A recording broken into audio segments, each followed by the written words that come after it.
À certains moments de la vie, il est essentiel de faire fi des apparences au profit des convictions personnelles. En certaines occasions, il est essentiel de faire confiance aux promesses divines plutôt que de se laisser influencer par les perceptions sensorielles. Certains d'entre nous rencontrent des difficultés sur ce chemin parce que nous fixons nos yeux sur ce qui semble impossible, sur ce qui n'a pas encore abouti, alors que nous devrions plutôt nous concentrer sur les possibilités que Dieu offre et les promesses qu'il a faites.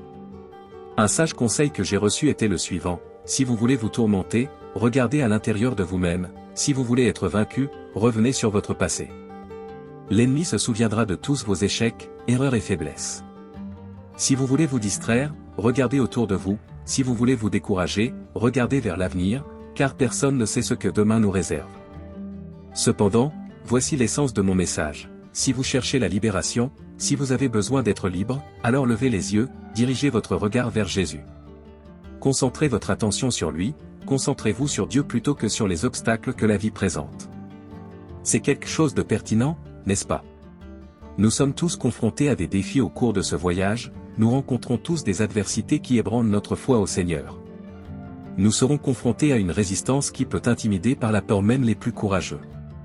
Cependant, à plusieurs reprises dans la Bible, il nous est conseillé de ne pas nous inquiéter, de ne pas avoir peur, de ne pas perdre courage, mais plutôt de faire confiance au Seigneur comme notre libérateur, notre sauveur, notre aide et notre source de force.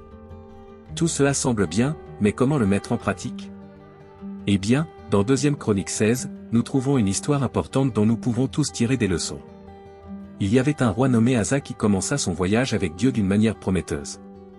Asa s'est efforcé d'éliminer l'idolâtrie parmi son peuple et de l'amener à adorer et à honorer le seul vrai Dieu, Jéhovah. L'histoire du roi Asa prend une tournure différente lorsqu'il décide de faire confiance à l'homme plutôt qu'à Dieu face à un défi. Ce monarque s'est éloigné de sa foi et a cherché l'aide humaine au lieu du Seigneur.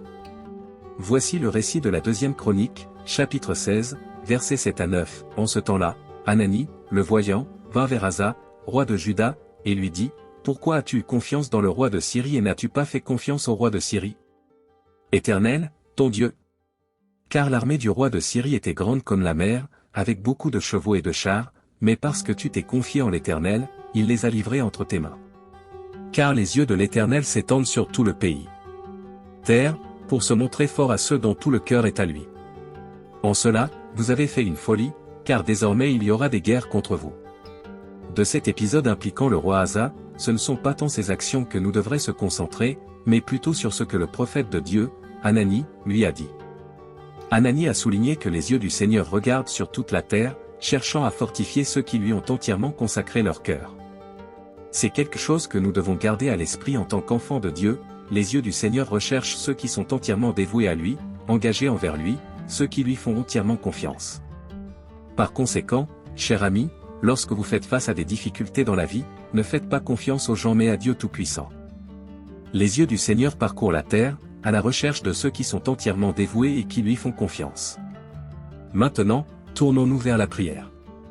Cher Dieu Tout-Puissant, nous nous humilions devant toi, reconnaissant ta grandeur et ta puissance.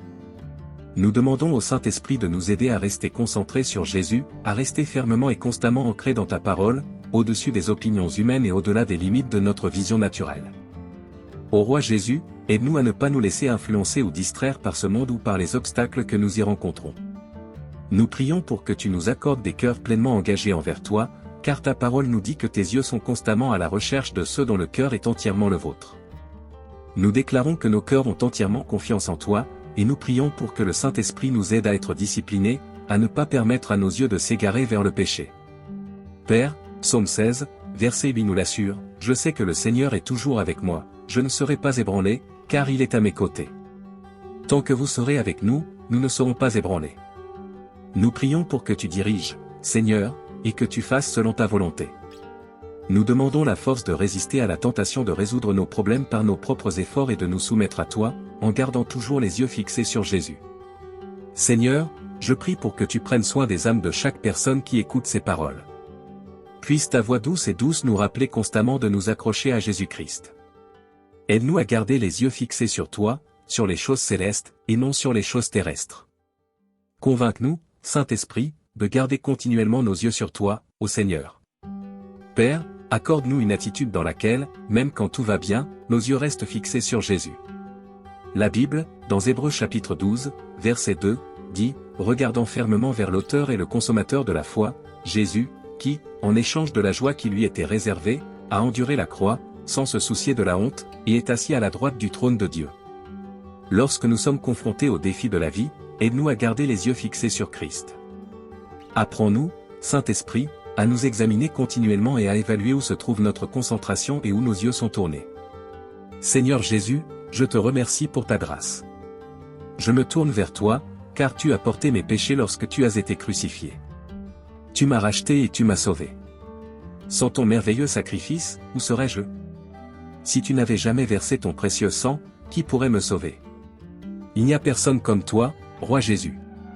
C'est pourquoi mes yeux resteront fixés sur toi, tu m'as tendu tes bras d'amour et tu m'as appelé à la repentance. C'est pourquoi je me réjouis et te donne toute gloire et tout honneur, au Très-Haut, car je suis sauvé, sanctifié et racheté par le sang précieux de Jésus-Christ, l'agneau de Dieu. Il n'y a pas de meilleur moment que maintenant pour te louer, Seigneur, alors je me réjouis aujourd'hui. Je chante tes louanges aujourd'hui, car sans toi, qui me soutiendrait? Sans toi, Dieu Tout-Puissant, qui me sauverait? S'il n'y avait pas le lion de la tribu de Juda, qui serait mon protecteur? Je te loue, Seigneur, tu es saint et digne de mon adoration. Merci d'avoir entendu ma prière, au nom de Jésus, Amen. Si vous avez aimé cette vidéo et y avez trouvé de la valeur, n'oubliez pas de l'aimer et de la partager avec vos amis et votre famille. N'oubliez pas de vous abonner à la chaîne. Votre aide est essentielle pour que nous puissions toucher davantage de personnes avec nos messages.